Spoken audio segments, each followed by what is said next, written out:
Fridays, happy hour is from 4 to 6. Miss Kennedy, would you get me a medium dry vodka martini? What address? Shaken, not stirred. Hold on. I'm not hearing it right. Hold on.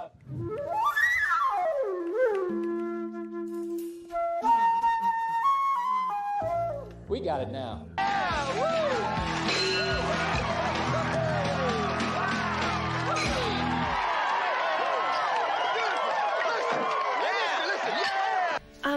Is there alcohol in this?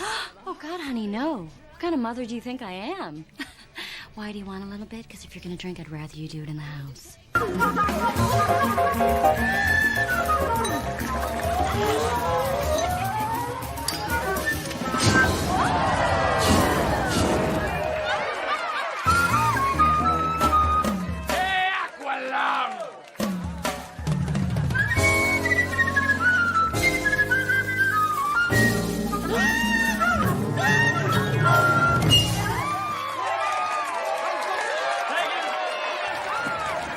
Make it Suntory time.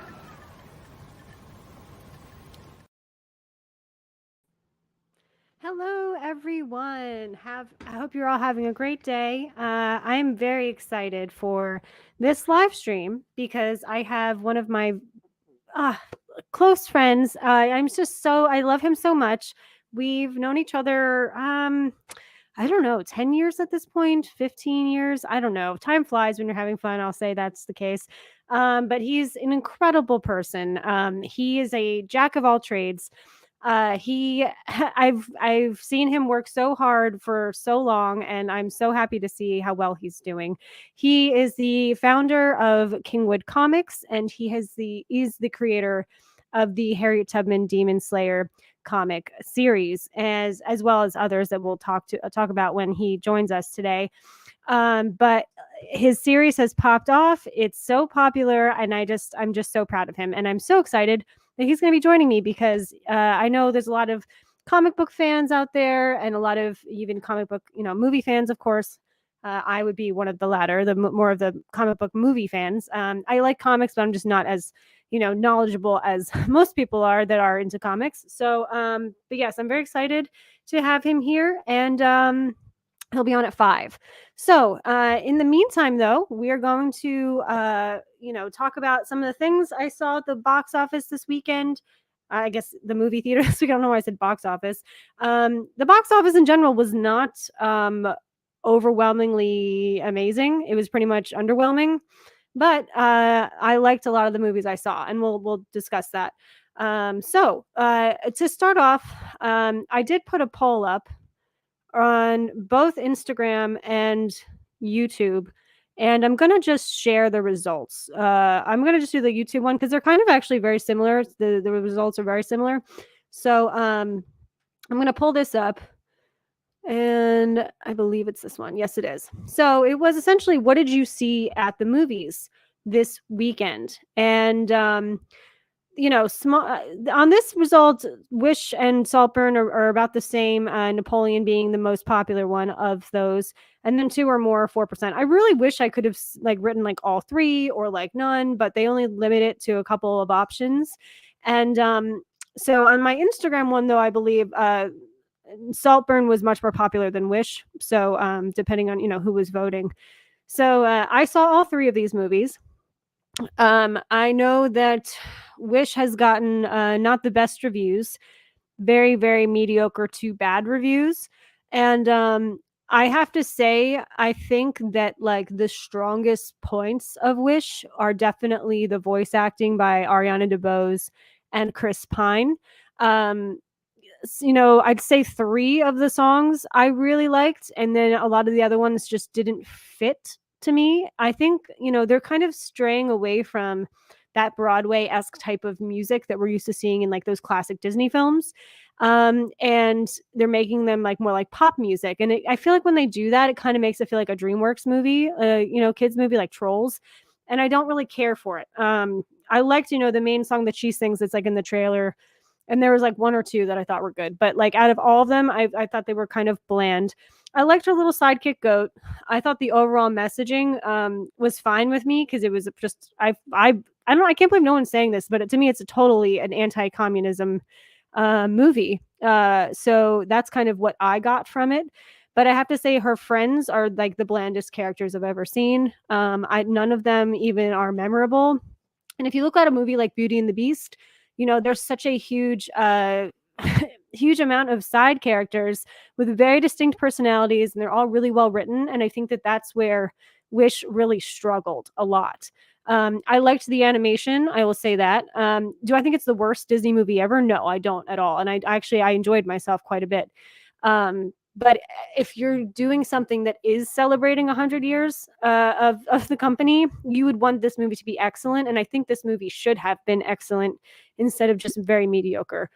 And it's a shame. So I'm going to see in the comments if anyone is talking about Wish. I'm not sure if anyone is, but we can take a look here. If you did see Wish, I'd love to know what your thoughts were. And then we're going to move on to the other two films that I saw. I guess, you know, we'll jump into here and then we'll talk about both Napoleon and Saltburn. Luke Ponto, what's going on, Tracy? Hope you're well. I'm planning to see Wish on Thursday. Okay, cool. Yeah, like it's not like you're not going to have like a bad time. And I have to say, even though the movie's mediocre, I really loved the short they did of like celebrating Mickey Mouse in the beginning. And this is not a spoiler, Luke. They're just going to play it for you. And let me know if anyone else in the comments, if this happened to you at your theater when you saw Wish. Did someone that worked in the movie theater come out and address the audience and say, like, in celebrating 100 years of Disney, we present Wish? Because that happened to me, and I have to say that was like kind of awesome. I know it's really stupid, but it made it like really fun to me. And there was like the cutest dad and his like little girl who was like 4 or 5, and she was just like glued the whole time. And that's who I was sitting next to, and I just kept looking over, and she was just like, you know, crouching near her dad when it was like the villain part's a little scary for her, and like then just like wide-eyed for the rest of it. I mean, that was enjoyable. Again, it's not the worst movie I've seen by far. It is not the worst Disney movie I've seen by far, but it's just very mediocre. And it should have been excellent. Maxfield, yes, hello. That is, how are you doing here? What's up, cool cats? Yes, everyone in the chat is a cool cat. That should be like the Cool Cats Club. Bagface, welcome. Thanks for stopping by. They're all saying hi to each other. Jason the Old Millennial, hey Tracy, are you getting into the Christmas spirit yet? A little bit, because I'm starting to see all the pretty decorations around Manhattan, and it's really nice. I cannot watch a Christmas movie yet, but probably in like a week or a week and a half. That'll be then I can start doing it. And you know, people, I don't know if you guys noticed this, but like on iTunes, or like there's like different graphs of like what are the most popular movies that people like rented or streamed. And like the day after Thanksgiving, no, it wasn't like the day after Halloween. It was something crazy. I think it was the day after Halloween. All the movies were Christmas movies. And I was like, that is way too soon. Like, that is way too soon, the day after Halloween, to just start binging Christmas movies. I can't do that. I do like Christmas movies, though, in general. So I'd love to hear what your favorites are, actually. I have quite a few favorites.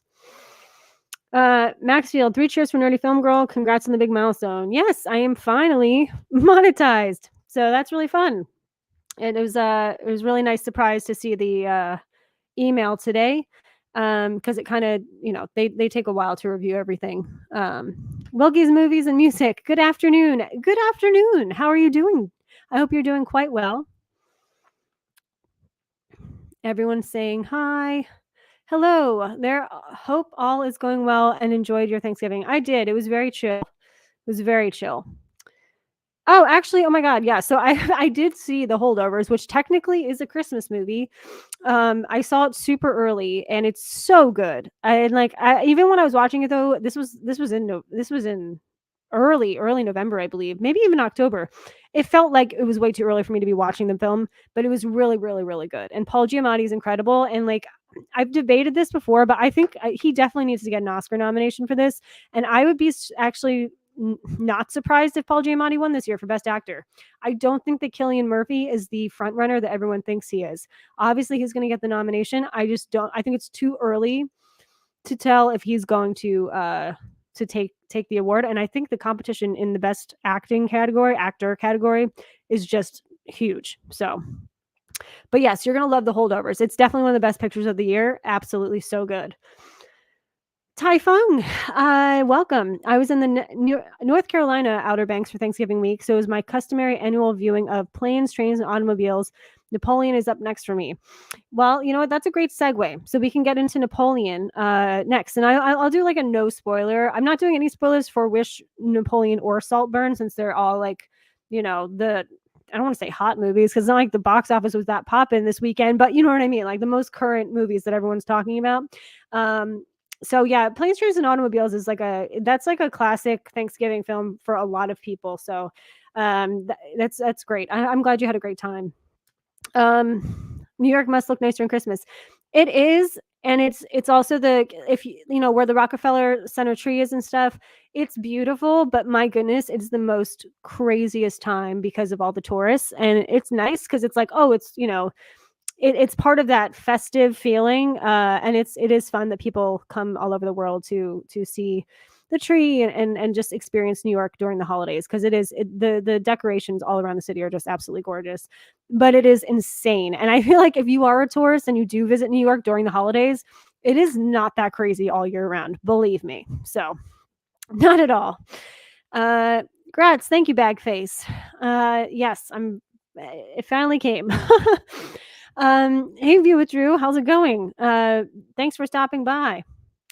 Yes, we were just talking about The Holdover, so I'll bring this up before we switch into Napoleon. I said we were going to talk about Napoleon, and I didn't even get to it. So, Holdovers over Thanksgiving break, and it was great. Yes, highly recommend The Holdovers, guys. I'm telling you, Paul Giamatti. I think he's going to get. He might get the best actor Oscar for it. I can't believe he didn't get one. Do you guys know Paul Giamatti was not nominated for Sideways? That is one of the craziest things to me, because I mean, Sideways was nominated for quite a few Oscars that year, and he was like the only one not nominated, and that movie only works because of him. So that's one of the weird ones. Absolutely. So we're gonna get back into this though. Napoleon. So Napoleon, I think a lot of people in here probably, I'm sure you're all familiar with Jeremy Jahns. Now, Jeremy Jahns, in his review, which I watched, and I have very similar feelings that he does. And his thoughts are, there is a 4-hour cut of Napoleon that is going to be coming to Apple TV Plus. And in a weird way, and I kind of agree with this, I think the pacing will turn out to be a lot better in the 4-hour cut. I have no problem with the pacing in the first 2 acts. The third act, it felt both rushed and slow at the same time, and I can't even describe why really, but I think I kind of get what Jeremy Jahns was saying of being like, maybe the 4-hour cut actually is much better paced. So I thought that Vanessa Kirby and Joaquin Phoenix were on fire together. My goodness, they had insane chemistry. And I think she's incredible. I think, like, if people haven't seen her before, like, I'm sure they have at this point, if you've seen Mission Impossible or Pieces of a Woman, which she was actually nominated for Best Actress a few years ago. She's an incredible actress. So, and I think she's a good Sue Storm choice. And I think a lot of people, no one's really saying that's a bad casting choice. So, and also the battle scenes. I mean, just seeing Napoleon for the battle scenes alone, like, even if you hated the whole movie, the battle scenes are so epic. And, like, Ridley Scott's 85, and it's just like, it's effortless with him. It's effortless with these battle scenes. Like, that is one of his, things he absolutely knows how to do well. So I would definitely check it out for that. And yeah, the cinematography was gorgeous. It's like so nice to see films like that. Like, Oppenheimer's on that similar coin where it's like just these epic films. And I do really like historical dramas. I know that there's a lot about the conversation of how accurate this film was. But either way, because it's a period piece, I still enjoyed it quite a bit. So I'm going to get back to the chat. And if anyone else wants to talk about Napoleon, that's fine. Otherwise, after I go through the comments a little bit more, I'm going to talk about Saltburn, which is one of the biggest debated films I've ever seen on Twitter, which is crazy to me. So Let's see. I really like Paul Giamatti. I hope he gets an Oscar nomination. Yeah, me too. And The Holdovers is his movie. Like, my goodness. He is just so fantastic in that film. I can't get over it. Through the Lens. Hey, how are you doing? Thanks for stopping by. Hey, Film Girl, love the new banner on Instagram. Thanks for stopping by on my last video. Oh yeah, that was a really good one. I think everything you had to say was really fantastic regarding Disney. And I just love, I have to watch I know you're a huge fan, but I really have to watch the DuckTales remake. I keep saying I need to do that, and I haven't yet, and I don't know why I haven't yet, because it just looks great, and you say it's great, and I trust your judgment. So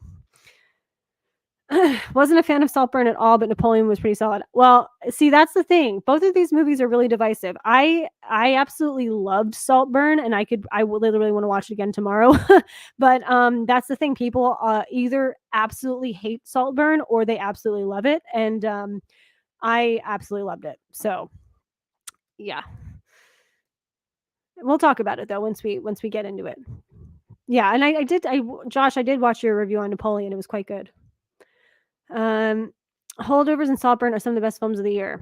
Yes, I agree. I absolutely agree. What's better, Napoleon or Napoleon Dynamite? Well, even though that's comparing like apples and oranges, um, I have to say Napoleon just because of the the scale of filmmaking. I love Napoleon Dynamite though, but that is like such a niche sense of humor and like very specific. And I could see some people not finding it funny. And maybe, I haven't rewatched Napoleon Dynamite in a while, so I don't know if it still holds up. If you have rewatched Napoleon Dynamite recently, let me know. Does the humor hold up, or does it feel dated and like, dull? I would love to know.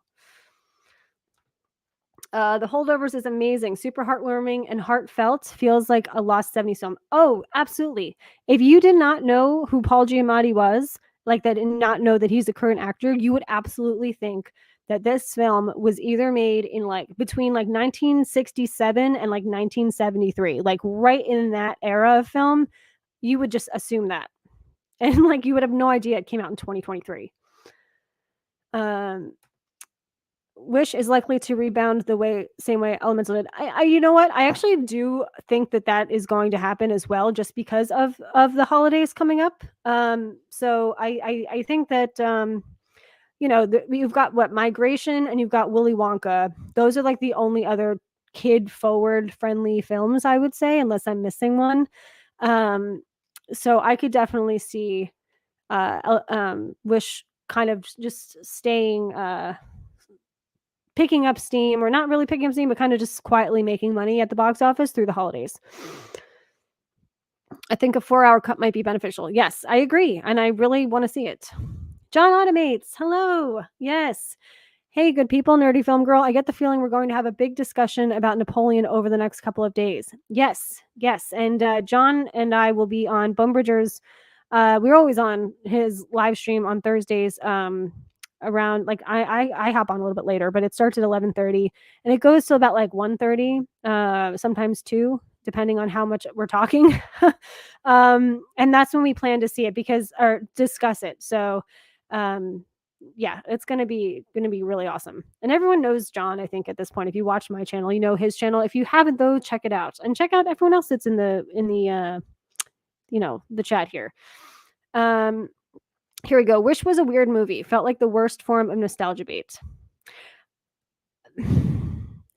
Okay, so like I agree with you, but I also feel like because it's celebrating 100 years, I feel like there should have at least been like 70% of that still in there, just because you're trying to make it that like commemorative film that's kind of being like a reference to a lot of those things. So like I totally get why they did it, but I can understand thinking that it was a little too much. I totally get that. Yeah, there was something missing from Napoleon. Yes, and I do think it's the cut. Yes, yes, there were absolutely parts that were very funny. And it's very dry. It's a very dry humor, but Napoleon himself is a joke in a lot of ways. A brilliant strategist when it came to battle, and brilliant, and also though just like really emotionally problematic and like feisty in like a bad way. Like he kind of is like this stubborn. His ego is huge, but he's also really insecure. So it's a very interesting character. But I did find it funny. Yes, we did. So Max, that's my boyfriend. If you don't know, I'm sure you all know that at this point. We did Napola Wish, and I was trying to get that to trend just like Barbenheimer, but I don't think anyone followed suit at all. But I did, and we did, and it was really fun. Obviously, we did Napoleon first because that makes the most sense. You always do like the long epic movie first, and then you do like the short fun one afterwards. Just like when we did Barbenheimer, we did Oppenheimer first, and then we did oh my god, Barbie. So I just want to jump over here really quick because we only have like a few more minutes till my guest comes. But yes, so we're back on this chart. I do want to talk about Saltburn. So I don't know if you've all seen Promising Young Woman. That was Emerald Fennell's first big film, and she won the Oscar for Best Original Screenplay. I loved that movie, and I absolutely loved Saltburn. Now, it's really interesting. It seems that the film is very divisive with Gen Z. And I know that Gen Z, I keep learning, does not like any sex in their movies. So I don't know if that's why, because it's like, even though there's not a lot of sex in Saltburn, it's like it's a pretty like erotically toned film. In a psychological thriller way. And I think that maybe that was a turnoff to that generation. But I gotta tell that generation, don't go see Poor Things because I've heard that's just nonstop in that film, even though it's supposed to be brilliant. And Emma Stone will probably win Best Actress for that film, and it probably could win Best Picture actually. So, but yeah, it's just an interesting conversation to have. I really liked it. I thought it was the cinematography in Saltburn was just absolutely gorgeous. I mean, you could just put any shot on a wall, and it would be the most beautiful piece of art you've ever seen. Like, I mean, my goodness, I loved the way it was shot. I loved the aspect ratio too. And I think Barry Keoghan is just incredible. Jacob Elordi, I believe that's his name, Jacob Elordi. This is the second film I've seen him in this month because I saw him in Priscilla, where he played Elvis. He's fantastic. He plays this role well. And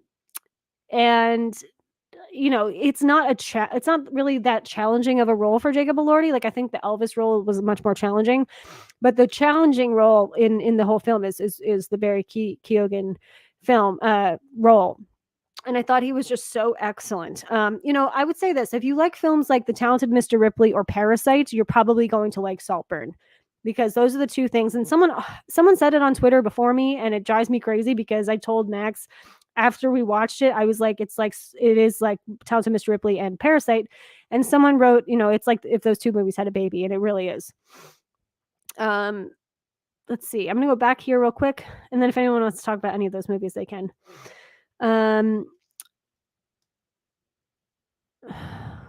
Through the Lens, definitely different. That said, it's discouraging. The disinfo agents like WD Pro, VR, and Britney Reacts are already calling it a flop, just the barely masked Disney hate. You're saying they're just hating on it because it's a Disney movie? Yeah, I wouldn't do that. I don't think that the film's garbage. I don't think it's excellent, like I said, which it should have been, but it's definitely not garbage. Thank you for watching, Tracy. It's great to be back. Oh, I'm so glad you're back too. We've got Holland Oates in the house. How are you? I hope you're doing well. And actually, did you hear about this Holland Oates? Because the Hall and Oates, there's a restraining order against Oates, I believe. Daryl Hall, I think. Yeah, I just learned that earlier today. He literally gave a restraining order. It's not even like the band broke up. It's literally like that. Like, it became a legal issue, which tripped to me. Sorry, my phone's going off and I don't know why. We've got Dell on Movies. Hey, he was here. I believe that was last week. Yes, it was. These weeks just blend into each other. Thank you so much for joining me last time. It was really fun. I really had a great time. Dynamite, JJ Walker. I don't know what that means, but that's cool. I love everything about Napoleon Dynamite, but its humor isn't for everyone. It never was. Yeah, okay, I could see that. I was obsessed with it when it came out, totally. But I can definitely see it not necessarily being well received by everyone. So yeah, I'm curious. I guess you've seen it recently then, because I'm so curious how it holds up. I'm assuming you mean it. You're saying it still does. Hello, fresh ingredients. Salutations. Cheers. I hope you are having a wonderful, wonderful Tuesday. Wish had way too much pressure put on it, and it's being judged in that way. I absolutely 100% agree with you, John. We'll probably wind up talking about that on Thursday as well. I can't imagine we're not going to. Tales from the Shelf. Hello. I hope you're doing well. He was also on my live stream a couple weeks ago. That was a great conversation. And yeah, check all these people's channels out if you don't know who they are. They've got great stuff. I want to briefly show you guys, and then I'll get back to the chat before my guest comes on. I want to show you guys the let's see here. A little taste of what my guest has done. So here we go. I'm just going to go onto his Instagram. So this is his company's Kingwood Comics Instagram. I have to see this in person. I have not been in Times Square recently. But the next time I do, I'm definitely going to stop by. I'm so pumped that this is there, advertising his comic. I think that's just really awesome. This is essentially the comic that he came up with, and the comic book company that he's the founder of, Kingwood Comics. This is the Instagram, and this is really cool too. And he'll talk to us a little bit about this, maybe if he can. But yeah, there's going to be a show, I believe, and I don't want to say anything that's not accurate, so I'll wait to ask him the questions. But yeah, this is just like the coolest. It's like such great artwork. It's really fun, and it really just became super popular, and it really just it's blew up. So it's just really, really awesome. So you guys can see a little bit of that. Yeah, it's just really awesome. So let me get back into the chat because I know my guest is going to show up. It's any time. In about 3 minutes, probably. I'll leave this up though so people can see because I'm just so excited. Yeah. Okay.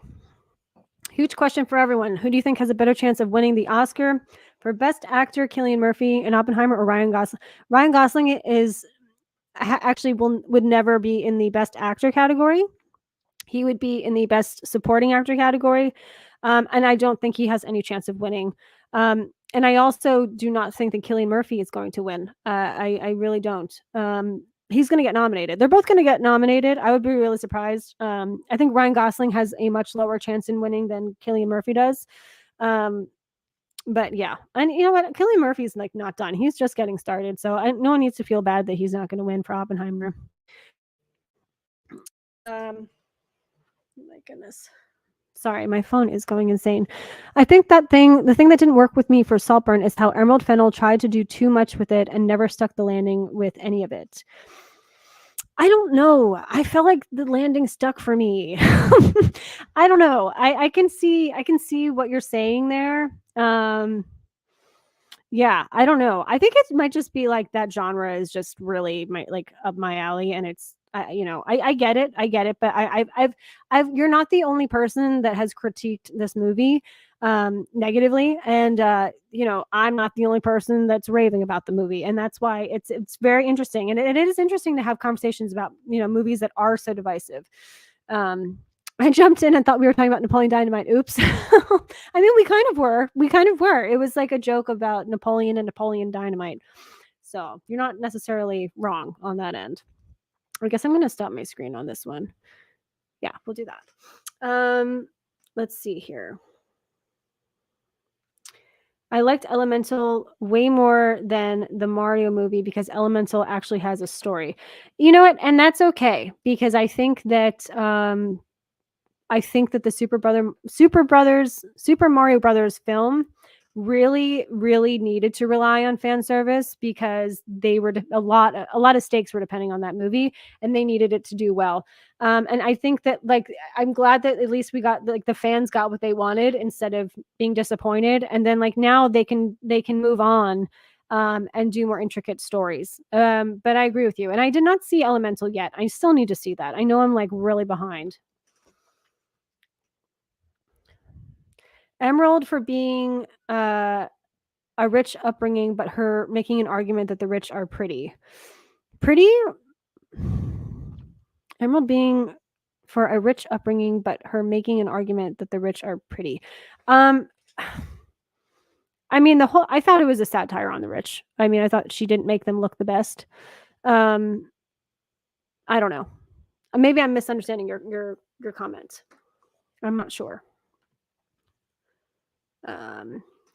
Yo, Dell, they're all saying hi. Okay. Oh, okay, here we go. Elite, when she grew up like that, felt kind of smug personally. Even the framing didn't make sense to me. I don't know. I don't know. Yeah, I loved the way it was framed, and I loved the super close-ups. I loved her usage of that. They were really intense and intimate, and I really liked that choice. Hello, everyone. Hope you're all well. Hi, David. I hope you're doing well as well.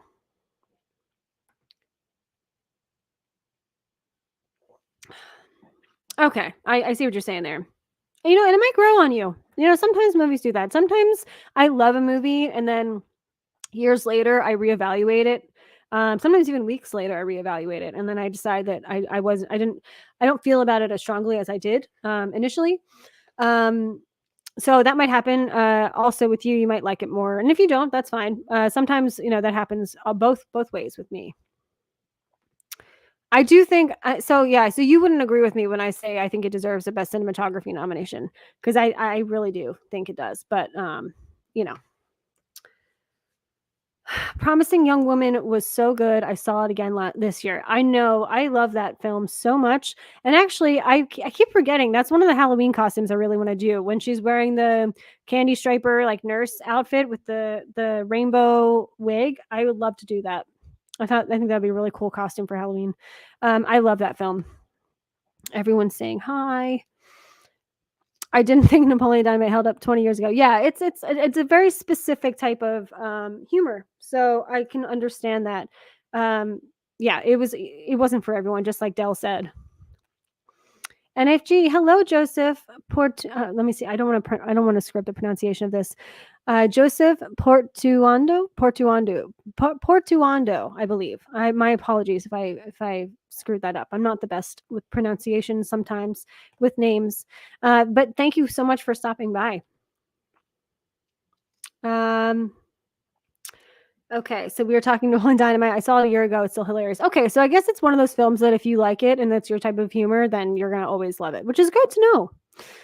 Who do you think will win over Killian? I am going to tell you right now, I do think Paul Giamatti has a really good chance, and also he deserves one. Like, he really does.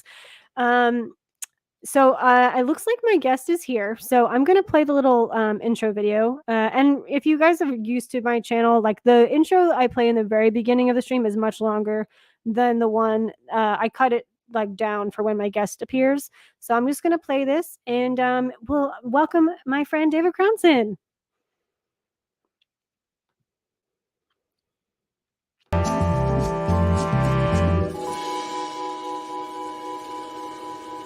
You guys, happy hour is from 4 to 6. Miss Kennedy, would you get me a medium dry vodka martini? What is Shaken, not stirred. Hold on. I'm not hearing it right. Hold on.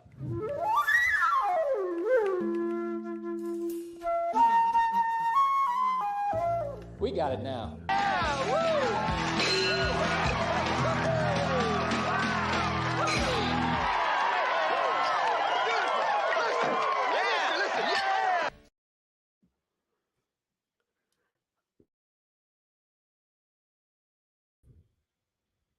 Oh my goodness. I don't know what happened to the intro video. That's so crazy. Hang on 1 second. My darlings in the chat. One moment, please. You know what I'm gonna do? If that's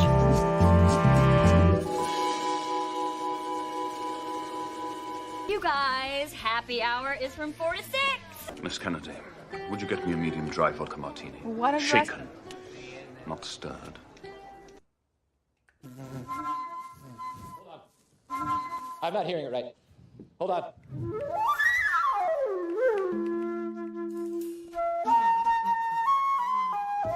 We got it now.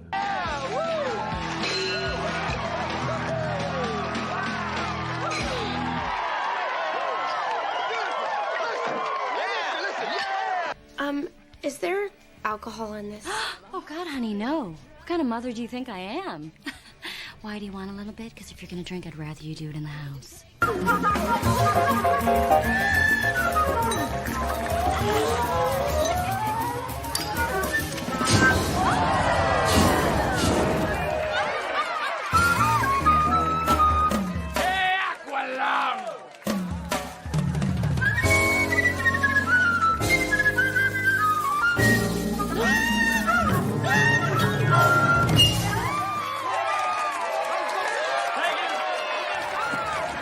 Make it Suntory time.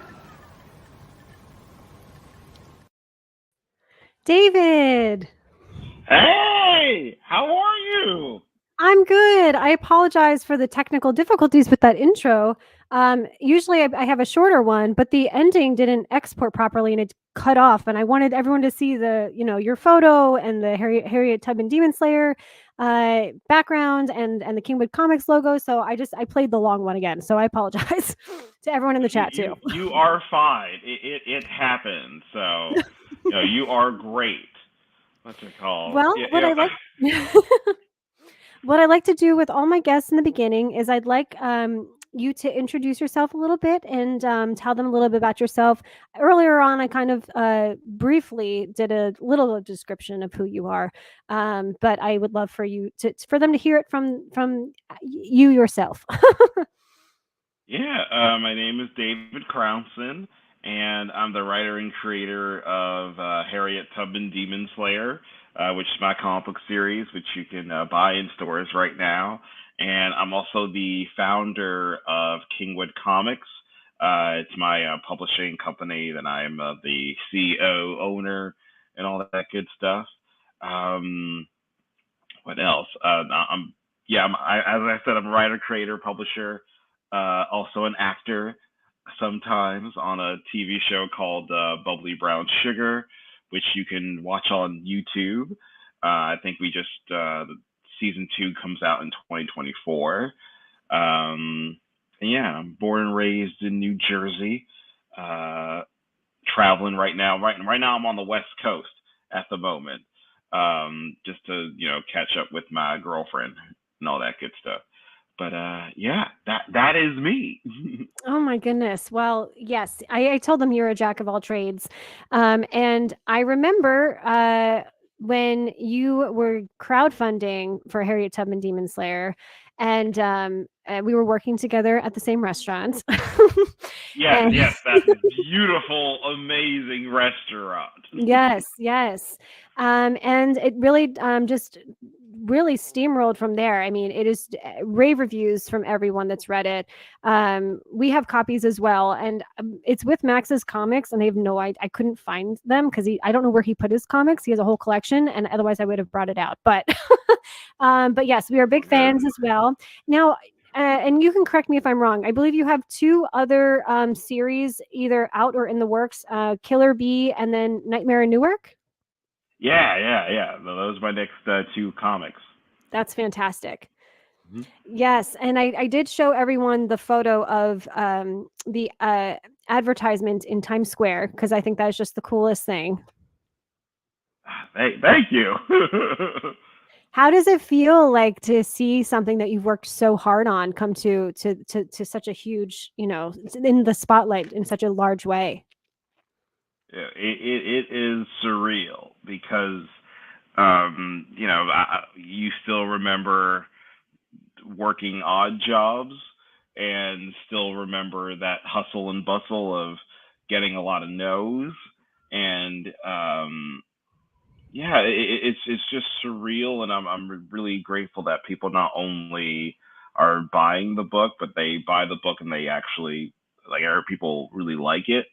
And and just seeing that on like a wider scale and continuously growing,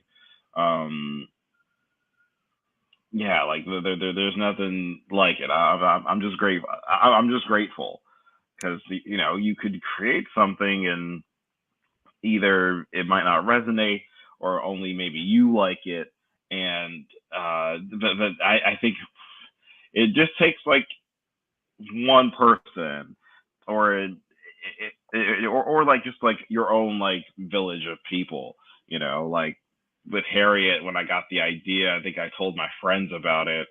I think 4 of my closest friends. I think we were all hanging out in Jersey City randomly, and at first people like kind of laughed at like the title. It is a quirky, funny title, and then they're like, "Hey, like that could be really cool. Yeah, you should do that." So just seeing it start from hanging out with my friends and telling them about it in 2015 to Times Square, New York, and also, it's also like, in development to be like a TV show. Yeah, it's been crazy, surreal. Like I still don't think I've taken a moment to be like, oh, like this, because like I said, like there's 2 other comics and the Harriet book. It's an ongoing series, so I have to kind of be on top of it and be after it, and taking care of the artists that are drawing it. So I haven't really taken a minute to just kind of sit back and like bask in it. But when I do, for the few seconds that I do get to bask in it, I'm just grateful, So I'd say my question, because it seems like such an undertaking, coming up with your own, I want to say production company. I don't think that that's what they would call it for publishing. My apologies, publishing company. What kind of inspired you to do that, and what were some of the things you learned along the way? I kind of wish I had done it sooner. Okay. Like, I got the idea for Harriet and ended up self-publishing it in 2017, and I did a Kickstarter for it. But for years, I was just trying to find a publisher. I was trying to find someone else to, do all the heavy lifting. I'm like, hey, like I enjoy, writing and creating this, but like I don't know the ins and outs of publishing, and I don't know if I'm really interested in it. And I think when we were working together, I think I told you I had some interest from big name publishers, and I think toward before the pandemic happened, those talks kind of ended, or they didn't pan out, or a lot of the pay wasn't great. Yeah. And they wanted to have a significant amount of ownership in my IP.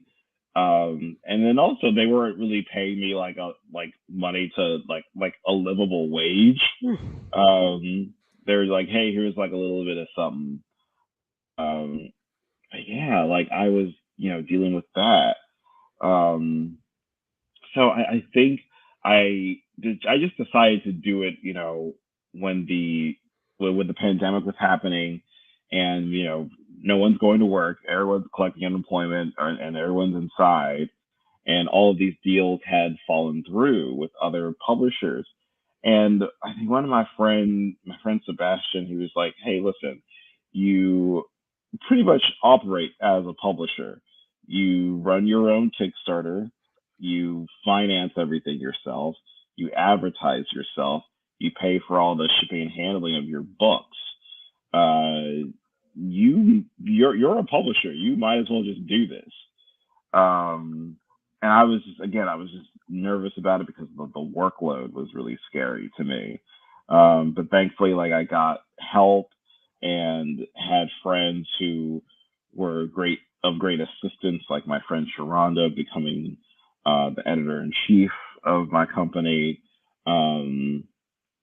And just little things started to trickle in. Like when I just decided, okay, I'm going to start my own company, Kingwood Comics. named after my hometown in Central Jersey in Flemington. Like all of a sudden, this TV deal, or this TV opportunity came, and like a lot of my friends were really helpful as far as seeing me succeed, because they saw me like just really working hard to make this comic a reality. Because I was working at the restaurant that you and I used to work at and doing double shifts, and then coming home and then writing till 4 a.m. and then going to bed, and then trying to find coverage for my lunch shift. Because I'm like, I can't.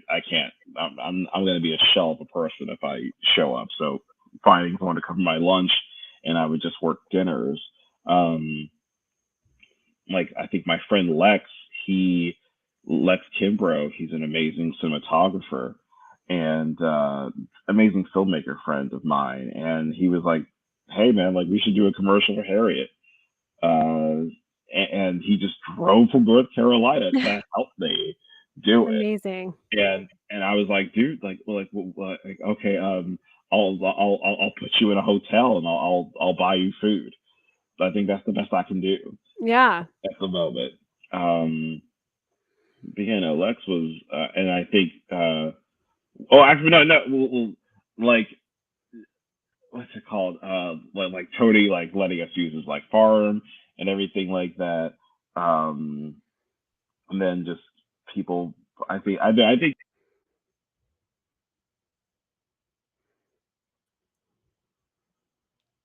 Oh, I think you're muted. Oh, wait, here we go. I can unmute you, I think. Oh, can't unmute your guest. Their mic isn't connected. Okay, oh, there. There we go. Yes. Okay, sorry. My earbuds, I thought they were fully charged. But that's okay. This isn't charged. But can you still hear me? Yes, perfectly. Okay, great. No, I was just saying that, as far as like publishing goes, I think once I had like a team or just my friends there to help me out with the editorial process and really taking time rushing things, that's when things started to, I don't want to say became easier, because before it was just me, and now we're trying to publish other people's comics in 2024, and that's a lot. Like if I could change anything, I probably would wait maybe like another year, because now I think the newest thing with Kingwood is we have a distribution partnership with Massive, and they've allowed the comic to be, at least for all Kingwood and all Harriet books, to have like a nationwide release. Yeah.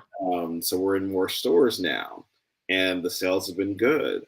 So I kind of wish I did a year of that, so everything's a well-oiled machine. And then I'm like, all right, here is the next batch of comic books that we're going to be releasing. I'm glad I published it. I don't know if I answered your question. You absolutely did. Yeah. And that kind of brings me into the next one, because you kind of talked about it a little bit, and obviously I'm sure you can't talk a lot about it, but I know, one of the things that I would talk to you, or you would mention a lot, is that when you were talking to these publishing companies, sometimes they had their own ideas that didn't really vibe with yours about the concept and where they saw it going. How do you know, or I guess what made it feel right this time to trust a team with the show, the TV show? Yeah, with this one, it was already like, I think Prentice Penny is someone who I'm a huge fan of his stuff. A big fan of Insecure is one of my favorite TV shows. And I think even like before even thinking of Prentice, I would just watch him in different like podcast interviews where he would just talk about writing and filmmaking. And I loved his ideas about storytelling, like, and it just seems so relatable and accessible. Because Insecure, it's about two young Black women who are friends, and it's about the romance of friendship, and the ins and ups of that. And I was just like, everyone finds a way to see themselves in it and connect.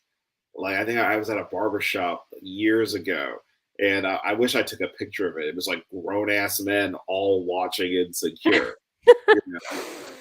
And I'm like, oh, because yeah. So Prentice really, what made me want to work with him on this is, like, I think I think Hollywood or people in general, I know they can do action.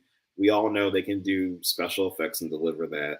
He was more interested in the inner storytelling of it and like what it means to be this super powerful Black woman in the 1800s and the burden of that, and also the grace and awesomeness of that. So that's what made me like that stuff, that inner stuff, because I think the action stuff will just be icing on the cake. Right. So he was always about like for example, I think what is it? I think we talked a lot about Steven Spielberg. Prentice is like a big like film buff, and he's like, this movie is about divorce. It's not about aliens. Yeah. Or this, I think we were talking about Top Gun one day, and he's like, it's not that movie isn't about like fighter pilots. It's about competition amongst like young men and unhealthy ambition. Yeah. Or like we were talking about like The Social Network and how like that movie is not about. It's not about Facebook or even Mark Zuckerberg. It's about like the tragedy of two best friends breaking up. Yeah. And like what that does to you, and what success and the drive for success does to you. So again, like I trusted Prentice just because I knew he would make the inner storytelling really interesting, and also find a way to make it resonate on a like global scale. Yeah. I mean, that sounds, I mean, if I was at the table, I would be like, yes, sounds good to me. Where do I sign, Oh yeah, it is. That was literally it, because I have had people say crazy stuff to me in rooms. Like I think at one point, like, and I was being offered a lot of money. There was one producer who wanted me to make, he's like, hey, I think all the vampires and demons should be foreigners from a different country. And we can use that as a parable to lean into what Donald Trump is saying. Oh no. Immigrants. Oh my God. And I'm just like, I'm like, I don't know about that. I don't know how you didn't just start laughing hysterically. Like, that's like the craziest thing to say. Oh yeah, but like I want to laugh, but I also like want to make deal, because I think at the time, like around this time, like I'm living at home with my family and driving a 2010 Mazda, and like and also working. I was working a whole bunch of different odd jobs. I think I was pizza. I was working at the restaurant you and I were working at, and I think I was working at Equinox part time too. So for me, I'm just like, I just need money. I need this to work. Maybe I can talk this person out of this bad idea, but you can't. Typically, if someone has a crazy idea and they're a person of power and influence and money, they rarely change their stance, because they're going to look at you and say like, hey, like, I'm the big dog. You should do as I say. Yeah. Or get the fuck on. Yeah. So yeah. I'm going to go to the chat a little bit. I think there's a couple questions for you in here, so I'm going to pull some up. And then there's some stuff about movies we were talking about earlier, but we're gonna bypass those just for now, and then we might get back to some of those a little bit later. We've got I think this is excitement for you being here, so that's great. Thank you, Fresh Ingredient. Maxfield is in the chat. Let's hear it for the man, David Crownson. Let's hang out when I get back to the East Coast. I miss bumping into you two in Somerville. I know. I was like thinking about that. I was like, oh man. He has a question for you. Yes. David, who are your biggest comic book writer inspirations? I really like Rodney Barnes, who writes he writes Philadelphia and the Blackula comic, and I really like Robert Kirkman. Really like Brian Michael Bendis. Really like David Walker. Yeah, those are my favorite writers. That's awesome. I'm sure he knows who all those people are. I was saying earlier to the chat that like I love comic book movies. I just have not read a lot of comics. So like actual physical ones. So I'm not as knowledgeable, but Max has this gigantic collection, so he knows all those people. Yes. Oh yeah. Speaking of comic book, yeah, I think I listened to one of your rants about the Marvels. Oh, like a few weeks ago. Like I was laughing because I've never seen you get like mad before. So I think I had just come back from seeing the movie, and I was like, well, that was on screen, you know, and I was getting ready to fall asleep. And I was falling asleep, and I think I had your review set to play or watch later. But when I was falling asleep, I hit play, and it was playing, and I woke up in the middle of the night, and you were like going off on the movie. You were like, I can't believe it's like Kevin Feige, you fucked this up. And it was fun because you know that was a long rant. I was like, yo, I agree. Just a little bit. Yeah, I think when it's in the case where I watched Nia DaCosta's Candyman, and I thought she was a phenomenal director of that, and I loved what she did with her camera work. I mean, it was just so many just gorgeous things that she did, and then you see a movie where her vibrancy as a director is just not present at all, and you can just tell it was so much studio interference. Oh yeah, like definitely. I think one of the things, I don't know who was on set or producing or talking over the director, but there was definitely, because the movie has there's a moment where it's on its way to do some character stuff, and we could have had some really great relationship stuff with Ms. Marvel and the actual like Captain Marvel. And just her not looking up to her as an idol anymore, just seeing her as a person, you know? And the whole thing with Monica and Carol Danvers. Yes. And the movie is on its way because it would go there and then it'd be like, yeah, that was cute. We need to resolve this and have some silly joke stuff. This movie has to be silly now. Sorry. It can't be, can't go for that dramatic stuff. Resolve this with a hug. Please. Yes, and I think you said it exactly. They had the perfect opportunity to set it up where, you know, Monica Rambeau and Carol Danvers, like they are able to see each other's perspectives and understand each other a lot better and kind of come to like an understanding and a greater love for each other. And none of that happens. It's just like, okay. Yeah, or it's done like really easily, you know, like like the biggest thing we've been like waiting to see or something big. I'm like, oh shit, like I never knew just even certain darker things where they can't save everyone and it's a dark, bitter compromise. And just seeing like I keep forgetting the character, Kamala Khan. Yeah. Seeing her hero be kind of cold and like thinking, I'm like, yeah, what's gonna happen? And then it's like, yo, my bad. It's cool. You want a hug? Yeah, let's hug. All right, now we're back, and let's be silly. Montage, and again, I'm like, and Nia DaCosta's doing a really good job.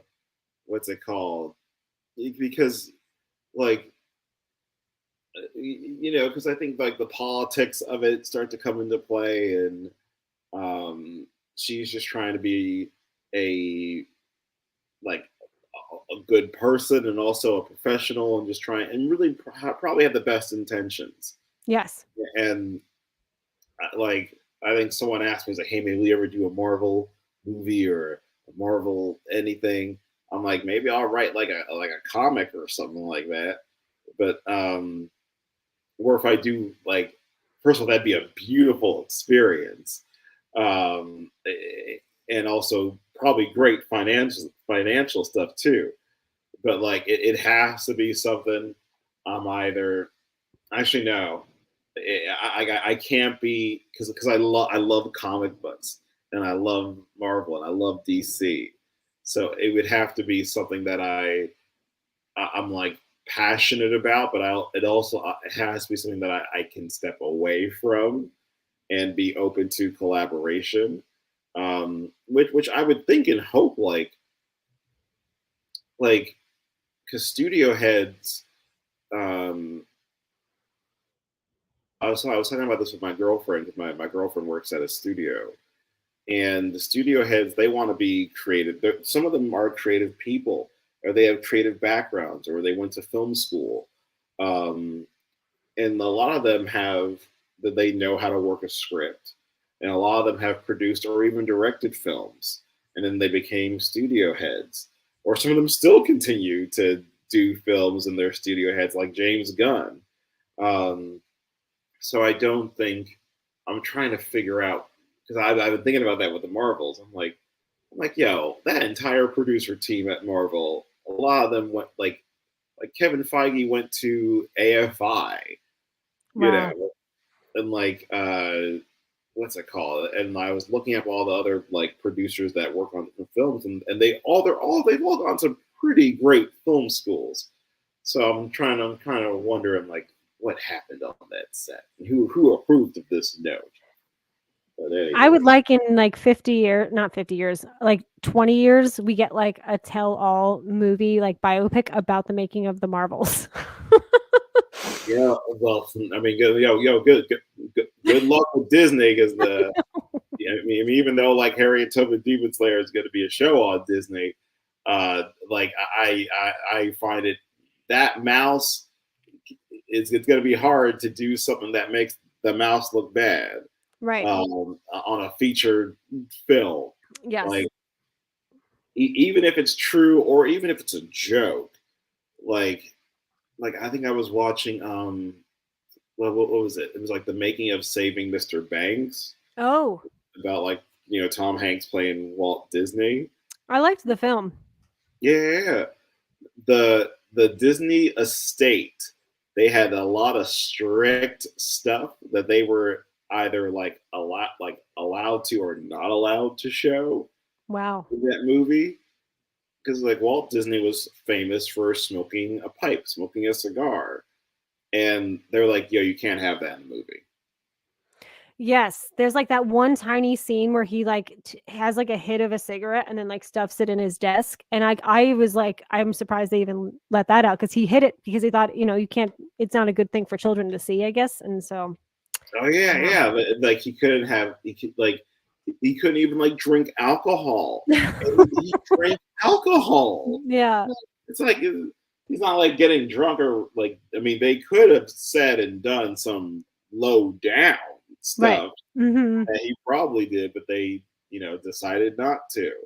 But yeah, no, I think a couple of years ago, I was trying to make a movie about the making of Star Wars, like the first movie, and I think I was pitching it as kind of like, I was like, what if Aaron Sorkin wrote this? And it was very much like a Steve Jobs type of thing, where the first act is, and it would be George Lucas, and we're focused on just George Lucas. And it would be about him finding the financing, trying to get financing and struggling to do it. And then act 2 would be production. Like he is trying to make this movie and everything goes wrong. That could go wrong with the making of this movie. And then act 3, movie's done. And he's on, it's the day of the premiere. And he like just wakes up in the morning and he's just dreading it because he's like, I'm ruined. Like, and he has no idea that he's about to become like this multi-billionaire. He thinks like he thinks his career is over. But yeah, I wanted to make that movie, and I think my agent at the time was just like, "You will never make this." And I was like, I'm like, what? Yeah, what? That's a really negative ass thing to say to your client. You're fucking fired. He's like, no. First of all, I think it's a great idea as a feature film, but this is, I think I got this idea in like 2017. Okay. 2018, and like Star Wars was like making a big comeback. Like Rogue One was coming out, and they were like, hey, let's make TV shows, let's make movies, let's make video games. It's like, yo, you can't do anything right now that's gonna make Star Wars look bad. And I'm like, no, I'm not gonna make Star Wars or Disney look bad. I'm just talking about this guy who is an independent filmmaker who created this and the powerful path he had to go through to make a thing. Because I think that's, I think that's interesting. And I had a really cool movie poster that I was gonna do where it was like R2D2, but it was like it was in base form, so you see all the wood and it's like non-painted and stuff. Wow. And you just see like George Lucas just like there, and my agent was like, "Yeah, no, this will get killed and crushed because Disney again owns. Not only do they own Star Wars, they own Lucasfilm. So they basically own George Lucas for billions of dollars. I'm not gonna make him look bad. He's like, it's No, they would be so nervous about that though, and you wouldn't. It's just that is a fascinating story. I mean, I would love to watch that movie. Same. Yeah. And they were like, and my agent at the time, I think he said something along the lines of, he's like, no great biography has nothing but good things to say about the person. Like, you're gonna have to say like, I'm not certain things about him that are negative. I'm like, yo, no one is 100% purely perfect, and we have to make that movie. And he was like, no, I'm saying no to you now, so to save you from heartbreak later on. And I was like, fine. Anywho, that agent's fired now. He's no longer agent, because I don't deal with people that don't encourage me to shoot for the stars. No, but you're so right. And I think one of the biggest examples I saw this year was, Baz Luhrmann did the Elvis movie. And then Sofia Coppola did the Priscilla film. And, Priscilla Presley is barely in Baz Luhrmann's movie, but it makes sense because she wasn't really around for his touring. She was just like, she had to stay at home all the time. And you see in the Priscilla film, like he's painted not in the best light at all and very controlling and kind of a groomer, I would say, because she was so young when he met her. And obviously, you would think that they would maybe show a little bit of like, to be a real biopic in Baz's, you would see maybe some negative qualities that Elvis had, but they didn't do that. And that's kind of how I felt as well with like Bohemian Rhapsody. It was like this very vanilla version of Queen. So you're absolutely right when you say like a biopic needs to be authentic, and it can't be the most rose-colored glass version because no one really wants that. Yeah, yeah. And speaking of, Bohemian Rhapsody, um, yeah, I am so sad that I'm gonna see what's his name? He played Borat. Oh, Sacha Baron Cohen. I know. Yes. Yeah, Sacha Baron Cohen. He said he wrote, or I don't think He he was was going going to to star in it. Yeah, he was going to star in it, and he already looks like him, and can do an amazing impression of him, and can sing like him. And he was going to tell like the full blown like the good, the beautiful, the amazing, and then the bad, and then the ugly, and then all the debauchery that happened.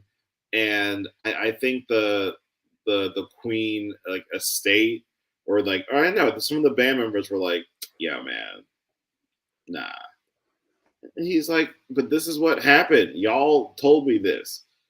Like, and this is about him, not about y'all. Y'all are in it, but this is what happened. They're like, yo, we just don't think I think this is I think well, actually, Bryan Singer did end up directing Bohemian Rhapsody and then quit the movie or got fired. Yes.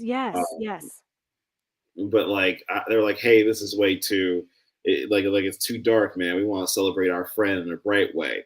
He says, okay, you can still celebrate your friend in a bright way by acknowledging, he might have had like a gay sex party at one point. And this gay sex party led to the creation of the song Bicycle.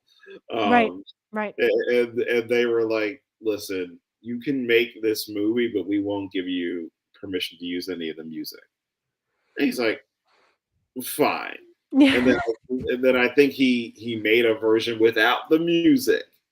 And they were like, you still can't use it with any of us in the movie. He's like, okay, then what's the movie gonna be about? Oh my God. And so I think they were like, hey, listen, we're sorry, you can make the movie, but you gotta make this movie. Yeah. And that one was Bohemian Rhapsody. And sorry, I don't like Bohemian Rhapsody. No, the best part is the end at the Live Aid concert, because it's shot like a concert. You know what I mean? And like that's it. And that felt authentic. That's it. Yeah. I'm like, it's like, and also I do not think Homeboy should have won an Oscar. Like, he doesn't look anything like him to me. Yeah. He never felt like him. Like, because he's short and skinny. Yeah. It doesn't even like I don't know. I'm still stuck on Sacha Baron Cohen because he has like the perfect jawline, everything, like the height of like, and when he was singing, I'm like, yo, I do not believe that voice is coming out of Mr. Robot or whatever. Yes. I'm like, sorry, you look nothing like him. But yeah. We've got a friend of the channel, Dell. He has a great channel on movies. He does this thing called Movie Swap, which is really cool. And he'll like have someone check out movies that he recommends, and then they'll recommend them to him, and then he'll have them on, and they'll discuss what they thought. It's a great channel.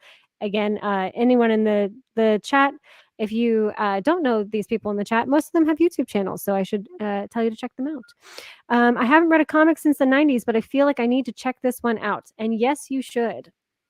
Yes, please check it out. Harriet Tubman Demon Slayer. It's basically Django Unchained meets Buffy the Vampire Slayer. It's but it's grounded in Harriet Tubman's true life story. Issues 1 through 3 are in stores now. You can get it at your local comic book shop. I'm not sure where is Dell on Movies. Is he based in New Jersey, New York? Where is he based? I actually totally forget where he lives, and I apologize, Dell. If he's still watching, I will definitely have him. And he told me, and I just forgot. I'm so sorry. But yeah. No problem. But yes, no, Dell on Movies. Get Harriet Tubman Demon Slayer. It's in stores. Check your local comic book shop, and they should have it. Yeah. Yes, and I also put David's website for Kingwood Comics in the description as well. And there's like a lot of really cool merch. And I believe so. How are you selling on there? Because I wanted to ask you about this, the Harriet Tubman series. Is it one graphic novel or is it a series? Like, Yeah. So before I was just selling just the graphic novel, and then when I signed my distribution partnership with Massive, Massive deals with single issue floppies. So we did a re-release of just issue 1, and then I stopped selling the graphic novel just for spoiler purposes, since we're in more shops and have a wider fan base now. But I think you can still order the graphic novel, like a back order of it, and that'll end up being shipped to you. I want to say sometime in January, February for like the full blown, issues 1 through 6. What's it called? Which is like a graphic novel collection. right. And then we're going to keep making a comic book because right now issues 7 and 8 are in production right now. That's awesome. Yeah, I just wanted to give a little bit of that information to anyone that is looking to check it out and purchase the comic or more. So Yes, please. I'm just gonna this is a new person, George Luvano. Thank you so much for joining us today. Hello. Nice to see you here. I'm going to bring this one up. I did not read it yet, though. How is Miss Marvel even aware of Captain Marvel, let alone a super fan, except for the 5 minutes in Endgame? Danvers has been out in space for the entirety of Miss Marvel's life. What would you say to that one? Because I'm not positive. Because I think it's kind of a good point, but maybe there is a Yeah, like I think they kind of hint at it in the Ms. Marvel show, and like a little bit in Endgame, where like Captain Marvel is like around Earth, and is like back and forth from Earth for like 5 years, and just tries to like help out with like the cleanup and the breakdown of the blip, and I think I don't know how it was televised, but the whole battle at the Avengers like upstate New York building thing somehow is televised and everyone knows about it. And that's how Kamala, Kamala's already like a big like Avengers buff and a big Avengers fan. But I also think like in the comic books, Kamala Khan. I mean, it's different from the movies, but mostly Captain Marvel is like on Earth. She's not like traveling like the galaxy. She's mostly on Earth, and I think Marvel just wanted to adapt that into just adapt that character and adapt that aspect of the character into like film and TV. So yeah, actually, my biggest question as far as Endgame, which is like kind of a silly thing, like I want to know if when Rocket Raccoon was on Earth back and forth for 5 years, like I want to know, did the homie ever see a raccoon while he was like on Earth? I'm like, yo, but like, did he ever see a raccoon while like here for 5 years? I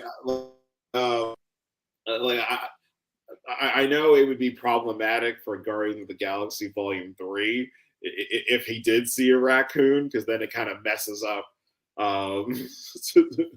It messes up that arc and discovery of him discovering raccoons. But yeah. I think that was a fantastic answer to that. And I have to say, the one thing that the Marvels did was it made me interested in actually watching the Ms. Marvel series, because I hadn't seen it. And I know it is probably, the demographic is probably a little bit younger, but I've heard it's actually quite good as far as all the Marvel shows go. Oh yes, I've seen it. I have feelings about it. Yeah. Okay.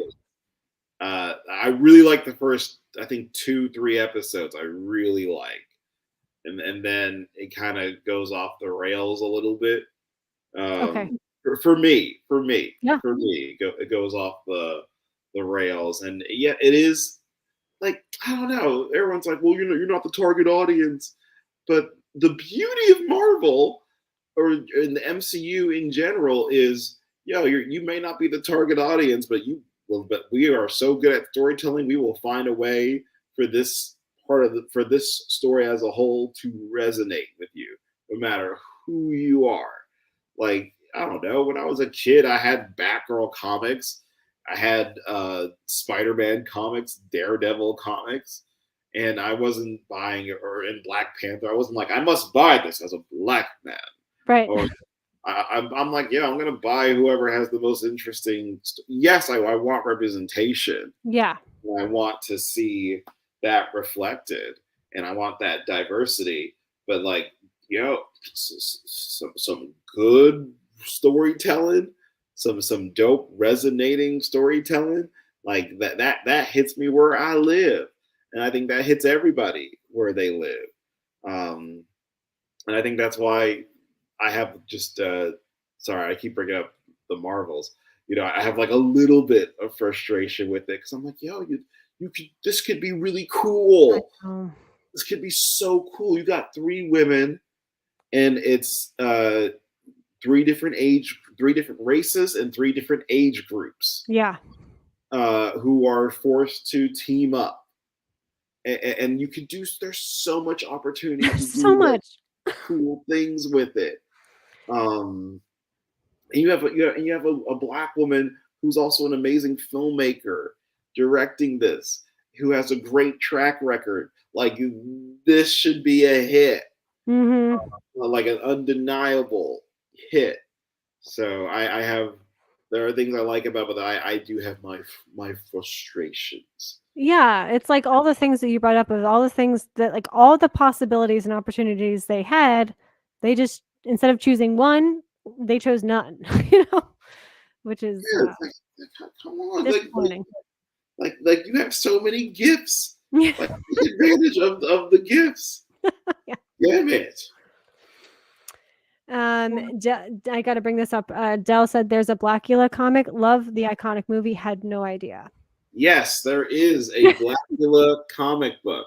It is written by Rodney Barnes. This is my girlfriend's signed copy, because I love her, and she got a signed copy, and it's very good. And it's some of the best art I've seen in comics. And yeah, it is just a awesome, dope. Look at, like, I'm obsessed with this art. Oh my goodness. It is so gorgeous. good. Yes, please pick it up. Blackula, Return of the King. It's very good. And watch the movie.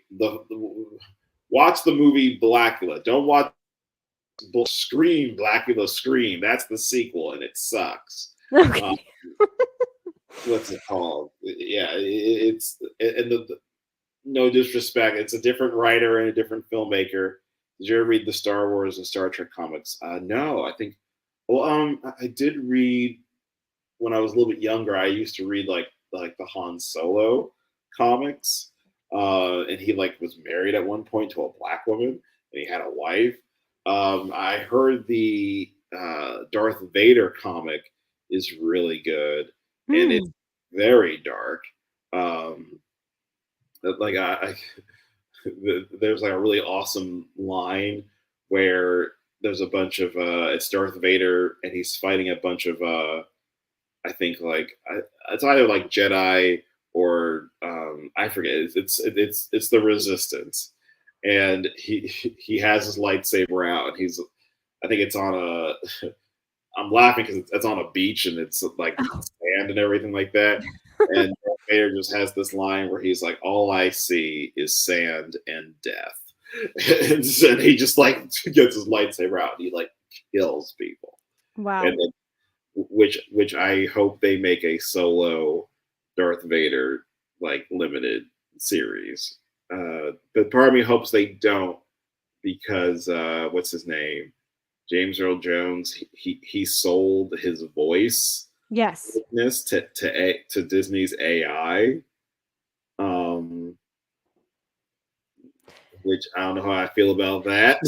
I hope they at least paid him really well, because Oh, I yeah. think that's if I was kind of at the end of my life and I don't feel like schlepping to set and all that stuff, just pay me what I deserve for that iconic type of voice. And then, okay, my grandkids will do okay. And, at that point. I'm like, I mean, James Earl Jones, he doesn't have to go to set. Like, he can just go to his, like, they can just build a studio in his mansion. And they're like, yo, here's a script. It's like 18 pages of dialogue for you for like, 6 episodes. You ain't gotta memorize it. Just say it and say it in a few different ways. And here's like millions of dollars. But like yeah, James Earl Jones. I keep forgetting that he's like in his 90s. Wow. And like I think he's getting tired of it. Perhaps Carol Danvers' contributions are also potentially known via Ant-Man's book, but agreed need more show, not tell. Yeah. And then, I bought comics back in the day because the storytelling brought the commonality of the human condition. I didn't need to be the same race as Batman in order to identify with him, if that makes sense. Yeah. Yeah, because they made Batman, I think, Lucius Fox's son, and it's like Batman's black now. And Right. I'm like, okay, cool. Very cool. What else you got? Another cue for David. How did you see yourself on this exact journey 10 years ago? How does it differ? I did not see myself owning a publishing company. I thought an Image Comics or a Dark Horse or any of like the big name publishers were like, oh, Harriet Tubman Demon Slayer is a sure bet. Let's pick this up and make it do what it do. and I was like, okay, cool. That's obviously what's going to happen, but that is not what happened at all. Never saw myself being a business owner, publisher, but I am glad I am, just because I couldn't, because some certain publishers they would want to water things down. Like, I think one publisher wanted me. He's like, you can't say the N word, David, and I'm like, it's slavery. Yeah. Like, it's slavery. Yeah. Or they wanted me to have more of like Harriet being whipped in it, and I'm like, no, thanks, I'm good. No. Like, I'm fine, thank you. Yeah. But yeah, like, yeah, I again just saw myself just being a creator with, and also just working on just one Harriet, just one comic book. And then I'm like, okay, maybe I'll get hired from one of these other big name publishers, and they will want to. Maybe I'll get hired on the DC book. Maybe I'll get hired on a Marvel book, and do that. But I never saw myself doing that, or where I'm at now. But I'm very grateful, and I don't think I could see myself in any other way. Oh. I'm just going to bring this up real quick because Gracious Dark House back in the day was lit as F. Dark House Comics, I guess, right? Oh yeah. Oh yeah. Dark Horse Comics is one of the places where I really wanted to publish Harriet Tubman Demon Slayer. Nice. And it didn't work out for whatever reasons. Because this was the real path. This was the real yeah. This started my own company. This is my company logo and site, and I rep it hard. That was the best place to do this, and I'm again. It was not easy, everyone. This is it is a lot of work. It is It's a lot of time. It's a lot of money. It can sometimes be a money suck. But and by money suck, I mean like we might make money, but then we have to reinvest it back into the company. Yeah. Where and a lot of sacrifices because you want to keep the product going, and you want to keep your books going, and you want to like make sure artists and people are paid and all that good stuff. But yeah, it is. But it is well worth it. Like I think one time I had to choose between. I had to choose between making a. I think I got my tax return when I did the first Kickstarter for Harriet, and I didn't realize how much money all of this cost. And I spent a lot of money on the first issue of Harriet, and the second issue was really expensive, and I only had like a couple $1,000s left, and the rest was going to go toward like printing the comic.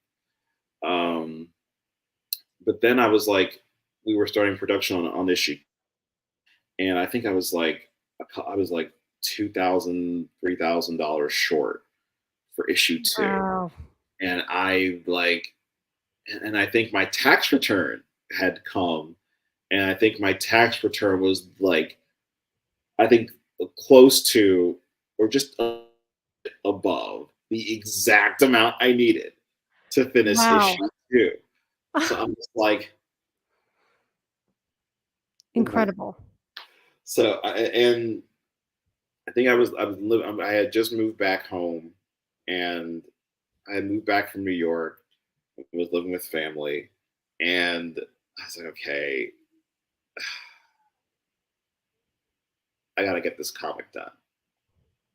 So I like paid to get the comic done, and in those little moments, sometimes, I believe in God, or I believe in a higher power, or something will come and help you out. And a friend of mine was like, "Hey, like, are you okay? Do you need like borrow some money? What's it called? I know you just moved back to New Jersey." And I was like, "I used the last of my money to fund issue 2 of my comic."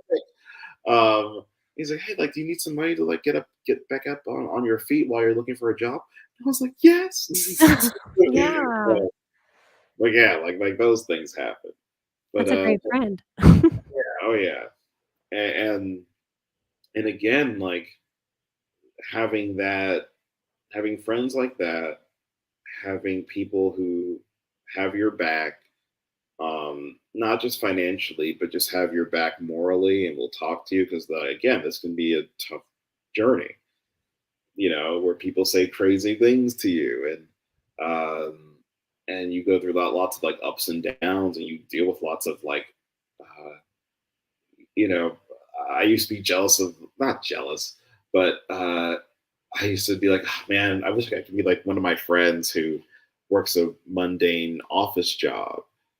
But I'm like, dude, you walk into an office, work, and then you leave and go home, and you never have to deal with like, "Hey man, I'm late drawing this comic book because stuff." That's not all the artists I've worked with. A lot of the artists I've worked with are great and amazing, but some artists, I won't say who, and I won't say which book, but some have been like, "Yeah, man, gonna be late, even though you paid me thousands of dollars." And I'm like, "Bro, I paid you $1,000. Get the damn book done. What's going on?" Yeah. But Yeah. like, and I'm like, "Dude, that's amazing," because I have to. And like, you walk into your job, and like I think the difference between having a job that you work at and running your own company, it's kind of like having or hosting a party, where if it's like if it's a job, I'm invited to this party, 8 hours a day, 5 days a week, I'm invited to this party. Everything's already taken care of. Everything's already set up, and food is made. The lights are on. But when you're running the company, it's like, oh shit, I got to make sure the lights are on. I got to account for how many people are going to be here. I have to cook everything. I have to find people to help me cook everything and make sure everyone is having a good time. It's like being the ultimate host of a party. Oh my And you got to God. make sure every single person is happy or neutral satisfied. And if someone is not having a good time, you have to find out why. You got to take care of it immediately. Yes. So yeah, that is my journey. Well, I have to say thank you so much for joining me today. It means so much. Is there anything you want people in the chat to be aware of? Anything that they should look out for? I do have both of your Instagram accounts in the description, as well as your website for Kingwood Comics. Anything you want to promote currently? Yeah, well, again, Harriet Tubman Demon Slayer in stores now. Also, Nightmare in Newark, you can pre-order that on my website. It's the 80-page first issue. It's just about a girl who's coming out to her family on Thanksgiving, and in the middle of her coming out to her family, an alien invasion just erupts in her town. So she has to like survive this alien invasion and come out to her family. Wow. And it's a horror comedy. But yeah, you can go to the link in my bio at Kingwood Comics and pre-order that. This is the last week to do that. I might do an extension because I've been so busy. I keep forgetting to advertise that November 30th is the last day. What else? NK comes out next year, and date to be announced for that. And more Killer Bee announcements will be happening later on this month. But yeah, that's all I got to promote. Right. So no confirmation yet on the series, I'm assuming. Oh yeah, like we had to take a pause because of like the writer's strike, and like now we're slowly rocking and rolling, and I think we're gonna move faster in 2024. Just because of like, again, I'm glad this strike happened. I wish they were taking care of it sooner than we yes. Like, yeah, like what's your problem? But no, I think everyone's like, I think right now everyone's either resuming writers' rooms, or they are, or if they were in production on, they are shooting it, or they're back to shooting it again, or if, damn, I can't say which movie, but there is a movie a colleague of mine is working on. It's a big movie, and it had to get moved to 2020. It was supposed to come out May of 2024. Shit, that might give it away. But it's being moved significantly because it deals. The plot line was a Middle East plot line, and Palestinian background extras were used for this movie, and it's like, can't do that because it's very problematic that you're doing this in your fictional film. So yeah, can't do that. But yeah, I think that's but yeah, the show I'm hoping like a 2026 fantastic release date, or with the strike, maybe a 2027, but it could be later, it could be sooner. Well, that's wonderful, and I can just see everyone's just they had such a great time. Thanks, Tracy and David. This was fun. Great stream. Good people all around. Everyone's just had a great time. Thank you so much, and everyone in the chat, thank you so much for stopping by, and we'll see you all next week. Awesome. Bye. Bye.